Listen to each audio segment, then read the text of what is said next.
if you look at cannabis sales, I mean, half are branded, the other half are brands that are, recognizable within the state.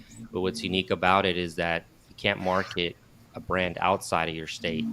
And so Mhm. there's hasn't been this national presence of any particular brand. So that's the opportunity in the future. Someday when we have interstate commerce in the industry, you'll see kind of the first brands come out, and you'll be able to really recognize, oh, this is the cannabis brand. This is what I purchase, and it'll be more well known. So we're not quite there yet. But as far as you just let's say you're looking into investing in a cannabis company, you want to get licensed in a particular state and get moving.